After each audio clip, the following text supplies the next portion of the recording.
এখানেই থাকতে হবে। এখন আমি কি করব? এখন আমি কি করব?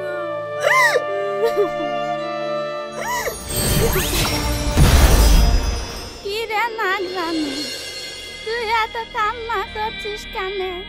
কি হয়েছে তোর? বুড়িমা, আমার ভীষণ বিপদ। আমাকে মানব জগতে যাওয়ার রাস্তাটা বলে দাও না। তুই মানব জগতে যাবি? তাহলে তো তোর এত দূর আসাটাই বৃথা হলো রে নাগরানী।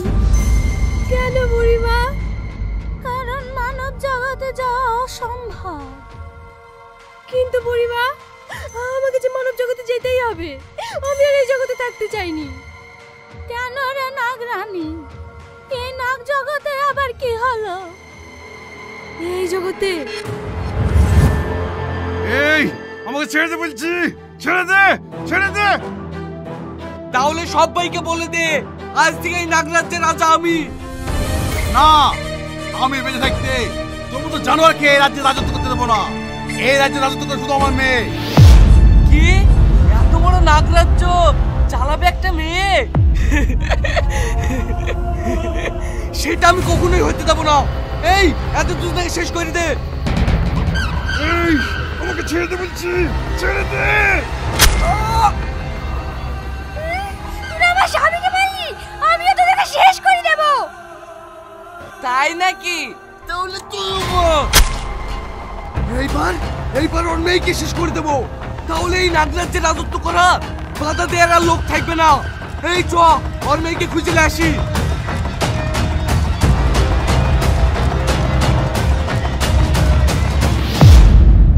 মা, আব্বা, আব্বা তোমাদের এই অবস্থা কি করে হলো?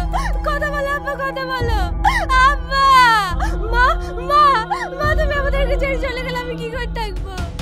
মা, কথা বলো মা, কথা বলো। মা, বুড়ি, তুই এসছি বুড়ি। তুই এই নাগ জগৎ থেকে পালিয়ে যা।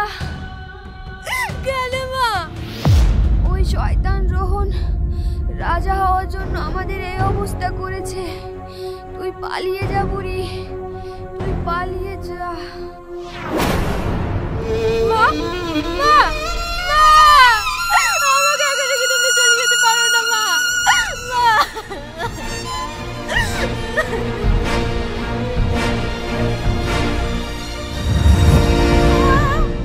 তার মানে তুই পালিয়ে এসেছিস আর ওই শয়তান নাগরাজকে শেষ করে দিয়েছে। হ্যাঁ বুড়িমা, ওরা আমার আব্বা মাকে মেরে ফেলেছে। এবার ওরা আমাকে মেরে ফেলবে। আমি আর এখানে থাকবো না। তুই জানিস আমি এই নাগরাজ্য হাজার হাজার বছর ধরে পাহারা দিচ্ছি। আমি তোর পিতাকে কথা দিয়েছিলাম যে এই নাগরাজ্য থেকে আমি কাউকে বেরোতে দেব না, কিন্তু আজ আমি আমার কথা রাখতে পারলাম না। তুই পালিয়ে যা, তুই পালিয়ে যা। কিন্তু বুড়িমা, আমি যে রাস্তা দিয়ে যেতে পারছি না।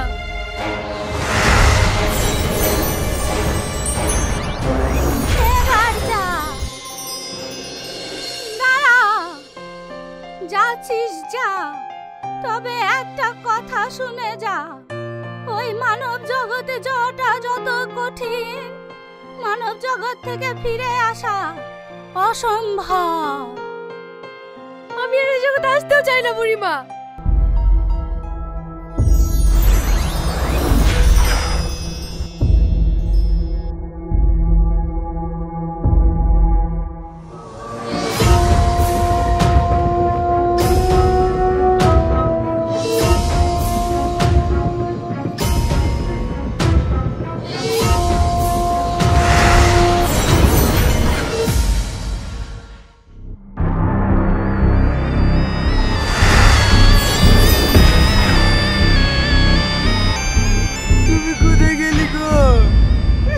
তোমাকে আমি এক মুহূর্তে লিখে বুঝতে পারছি না।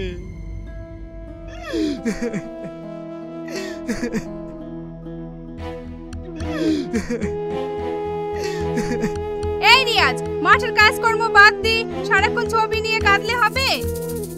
মা, আমার কোনো কাজ করতে ভালো লাগছে না। আমি সব বুঝতে পারছি, বৌমার জন্য কি আমাদের কষ্ট হয় না, কিন্তু কি করব বল? মা, আমি একটা জিনিস বুঝতে পারছি না, নদীতে বাস উল্টে সবাই মারা গেল, সবারই লাশ পাওয়া গেল, কিন্তু শ্রাবণীর লাশ পাওয়া গেল না। আমি শ্রাবণীর মরা মুখটাও দেখতে পারু না।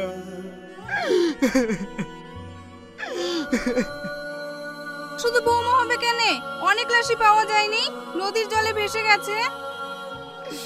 কম না বেশি গেলি গো।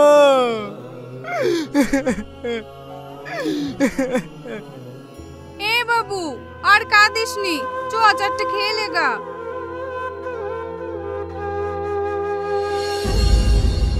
আমাকে এই বাড়িতেই আশ্রয় নিতে হবে, যা করি হোক।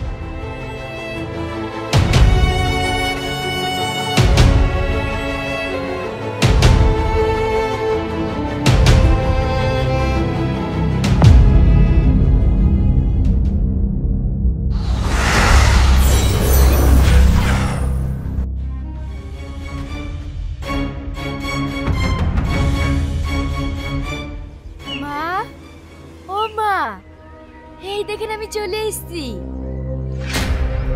কি ব্যাপার, তুমি এতদিন পর কোথা থেকে আসছো বৌমা?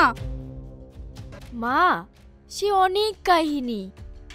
হ্যাঁ, হে রিয়াজ, তাড়াতাড়ি বাইরে আয়, হে তো দেখ কে এসেছে। কে এসে মা?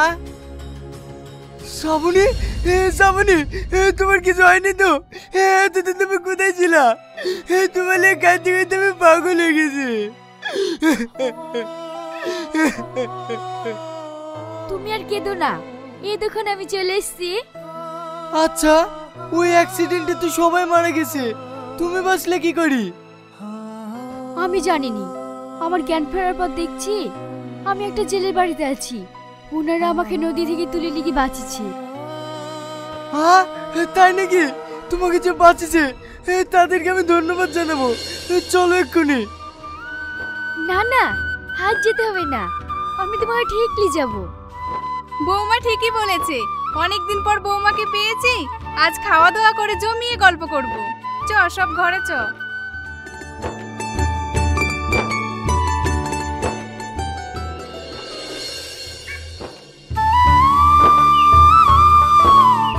রিয়াজ, মাঠে যাচ্ছিস? তোর সাথে কিছু কথা ছিল। হ্যাঁ মা, বলো। জানিস, বৌমার ব্যবহার একদম ভাল লাগছে না, ও যেন অনেক পাল্টে গেছে। তোমার সব উল্টো পাল্টা কথাবার্তা, বোমা কেন পাল্টাবে? বোমা বোমার মতনই আছে। না আব্বা, মা ঠিকই বলছে, শ্রাবণীকে দেখে জানি কেমন কেমন লাগছে। তুইও তোর মার সাথে সুর মেলালি নাকি? চ মাঠে চ। তুমি বিশ্বাস করো, সত্যি গো। আরে মেয়েটা অ্যাক্সিডেন্ট করে দিল, তার লাগি মূল মেজাজ ভালো নাই। আয় মাঠে আয়।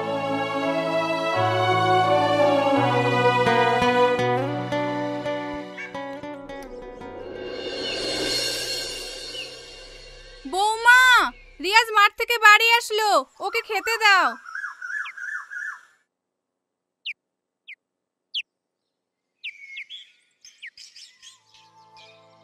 এই দেখো খেয়ে নাও। শ্রাবণী, তুমি না অনেক পাল্টে গেছো। আমি আবার কি পাল্টানো? পাল্টাওনি, আগে তুমি আমাকে খেতে দিলে, নিজের হাতে খাওয়াতে, তারপরে আমি খেতাম। বললেই তো হয় আমাকে খাই দাও, অত কথা কেনে, পাগল কোথাকার।